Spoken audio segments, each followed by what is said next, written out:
SIR का form भरने के बाद करोड़ों लोग जिस चीज का इंतजार कर रहे थे, जिस घड़ी का इंतजार था, वो घड़ी आ चुकी है। ड्राफ्ट वोटर लिस्ट जारी हो गई है और तकरीबन 1 करोड़ से ज्यादा लोगों के नाम वोटर लिस्ट से काटे जा चुके हैं। 12 राज्यों और केंद्र शासित प्रदेशों में एसआईआर हुआ था। कुछ राज्यों की ड्राफ्ट वोटर लिस्ट आ चुकी है, इसलिए इस वीडियो को ध्यान से देखिएगा। सभी राज्यों की ड्राफ्ट वोटर लिस्ट के बारे में बताऊंगा कि कैसे आप चेक कर सकते हैं कि आपका नाम इस नई लिस्ट में आया है या नहीं आया है, और अगर नहीं आया है तो अब आपको आगे क्या करना है। उत्तर प्रदेश की बात भी करेंगे, कैसे आप इस ड्राफ्ट वोटर लिस्ट में अपना नाम चेक कर सकते हैं। अगर नाम नहीं आया है तो आपको अब 1 महीने का वक्त मिलेगा। 31 जनवरी तक आप अपना दावा पेश कर सकते हैं कि आप इस देश के नागरिक हैं और आपका नाम इस वोटर लिस्ट में क्यों नहीं आया। आपने फॉर्म भी भरा है लेकिन फिर भी नाम नहीं आया, तो आप अपना दावा पेश कर सकते हैं, कुछ डॉक्यूमेंट्स वगैरह दिखाकर अपना नाम दोबारा से वोटर लिस्ट में जुड़वा सकते हैं। तो सबसे पहले मैं शुरुआत करूंगा बंगाल से। देखिए, सबसे पहले एसआईआर जो हुआ था इसी साल, वो बिहार के अंदर हुआ। तकरीबन 50 लाख से ज्यादा लोगों के वोट काट दिए गए। एसआईआर के बाद विपक्ष ने आरोप भी लगाया था बीजेपी के ऊपर और चुनाव आयोग के ऊपर कि हमारे वोटों को काट दिया गया, जो हमारे अपने वोट थे, और इसीलिए बिहार के अंदर एनडीए की सरकार बन गई। विपक्ष आरोप लगा रहा था बिहार के अंदर, लेकिन फिर भी 12 राज्यों और केंद्र शासित प्रदेशों में एसआईआर चुनाव आयोग ने करवाया। अभी इस एसआईआर के दौरान भी तमाम विपक्षी नेताओं ने चुनाव आयोग के ऊपर भी आरोप लगाए और बीजेपी के ऊपर भी आरोप लगाए कि इस एसआईआर के बहाने बिहार वाला खेल इन प्रदेशों में भी सरकार खेलना चाहती है, यहां से भी वोटरों को हटाना चाहती है जो हमारे अपने वोटर हैं। तो पहले खबर आपको बंगाल की बता देता हूं। बंगाल के अंदर अकेले तकरीबन 58 लाख लोगों के वोट काटे गए हैं। 58,20,898 वोट अकेले बंगाल के अंदर इस नई वोटर लिस्ट में काटे गए हैं। अभी 58 लाख लोग कौन हैं जिनके नाम इस लिस्ट में शामिल नहीं किए गए हैं। वोटर लिस्ट में पहले नाम थे लेकिन एसआईआर के बाद उनके नाम हटा दिए गए। इनमें से ज्यादातर लोग ऐसे हैं जो अब इस दुनिया में नहीं है, मौत हो चुकी है। 24,16,852 लोग ऐसे हैं जिनकी मौत हो चुकी है, उनके नाम वोटर लिस्ट से हटाए गए हैं। 19,88,076 लोग ऐसे हैं जो बंगाल छोड़कर कहीं और जाकर बस गए हैं। 12,20,038 लोग ऐसे हैं जो लापता हैं, जिनका कोई अता पता ही नहीं है। पश्चिम बंगाल के अंदर एसआईआर के फॉर्म आए लेकिन उनका पता ही नहीं था वो हैं कहां, इसलिए उनको फॉर्म नहीं दिया गया। ऐसे नाम भी काट दिए गए। 1,38,324 ऐसे वोट थे जो डुप्लीकेट थे, जो है भी नहीं लेकिन उनका वोट था और वो डुप्लीकेट वोट डाल रहे थे। 57,604 लोग और हैं जिनके नाम वोटर लिस्ट से हटाए गए। तो कुल मिलाकर 58,20,898 बंगाल से वोट कट चुके हैं। अब 1 महीने का वक्त है।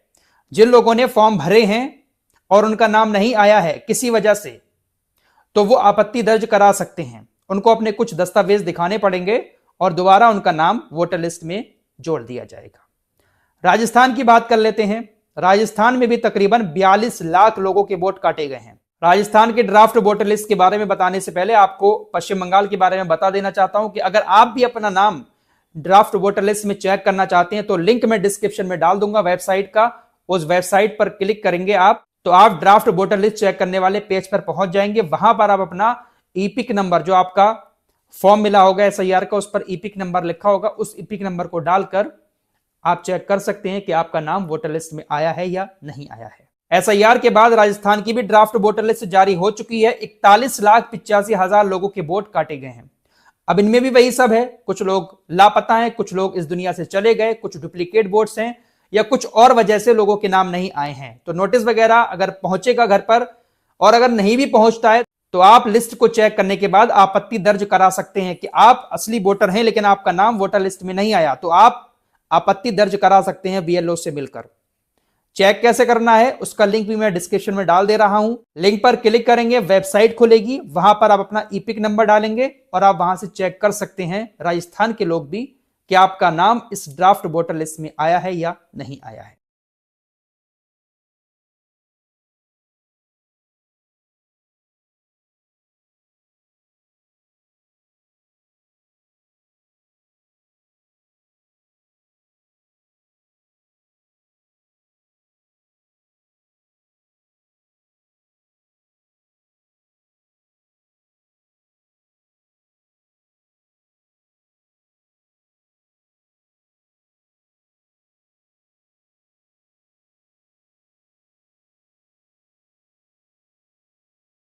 इसके अलावा गोवा, पौंडीचेरी और लक्षद्वीप की भी ड्राफ्ट वोटर लिस्ट जारी हो चुकी है। यहां के लोग भी अगर देख रहे हैं तो वो भी अपना नाम चेक कर सकते हैं। बाकी तमिलनाडु की ड्राफ्ट वोटर लिस्ट 19 तारीख को आ रही है, गुजरात की भी 19 तारीख को आ रही है, मध्य प्रदेश की 23 तारीख को आएगी, छत्तीसगढ़ की 23 तारीख को आएगी, अंडमान निकोबार की भी 23 तारीख को आएगी और सबसे बाद में आएगी उत्तर प्रदेश की 31 दिसंबर को।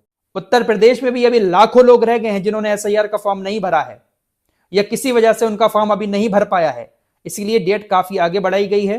26 दिसंबर लास्ट डेट रखी गई है एसआईआर फॉर्म भरने की और जो ड्राफ्ट वोटर लिस्ट आएगी वो 31 दिसंबर को आएगी। कल की वीडियो में ही मैंने आप लोगों को बताया था कि योगी आदित्यनाथ जी की तरफ से कहा गया कि तकरीबन 16 करोड़ वोट होने चाहिए थे, लेकिन 12 करोड़ ही फॉर्म भर पाए हैं। अभी तक 12 करोड़ वोटर आए हैं, तो 3-4 करोड़ वोट तो इधर ही अभी कम है, फॉर्म ही नहीं भरे गए हैं बहुत सारे लोगों के। तो जो ड्राफ्ट वोटर लिस्ट आने वाली है, सबसे ज्यादा वोट जो कटिंग दिखेगी वो कहीं ना कहीं उत्तर प्रदेश में ही दिखेगी, क्योंकि यहां पर बहुत सारे लोग, लाखों लोग खत्म भी हो चुके हैं, डुप्लीकेट वोट भी होंगे या दूसरी जगह पर ट्रांसफर हो चुका होगा लोगों का। तो इस तरीके से सबसे ज्यादा जो नाम आएंगे, क्योंकि राज्य भी बड़ा है उत्तर प्रदेश, तो उत्तर प्रदेश में ही सबसे ज्यादा नाम कटने वाले हैं। 31 दिसंबर को ड्राफ्ट वोटर लिस्ट जारी होगी। जिन जिन राज्यों की वोटर लिस्ट जारी होती रहेगी मैं अपडेट करता रहूंगा। फिलहाल बंगाल, राजस्थान और जिन राज्यों की भी वोटर लिस्ट जारी हुई है वो आप लिंक के जरिए वेबसाइट खोलकर अपना ईपिक नंबर डालकर चेक कर सकते हैं। कुल मिलाकर 5 राज्यों की ये जो ड्राफ्ट वोटर लिस्ट आई है, इसमें तकरीबन 1 करोड़ से ज्यादा लोगों के नाम काटे गए हैं। जब एसआईआर शुरू हुआ था तो इन 5 राज्यों में वोटरों की जो संख्या थी उससे 7.6% वोट अब कम हो चुके हैं।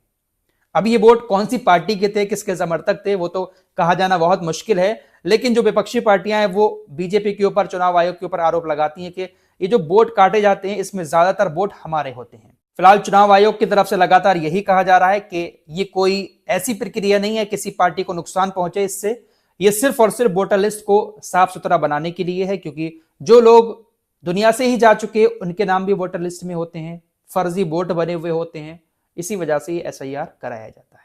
इस पूरे मामले पर आप लोगों का क्या कहना है? क्या वाकई में इससे विपक्षी पार्टियों को नुकसान होगा या जो वोट कटे हैं उसमें बीजेपी के भी वोट होंगे और जो एनडीए के दल हैं उसके भी वोट होंगे? कमेंट बॉक्स में जरूर बताएं। बाकी लेटेस्ट अपडेट के लिए हमारे साथ जुड़े रहें।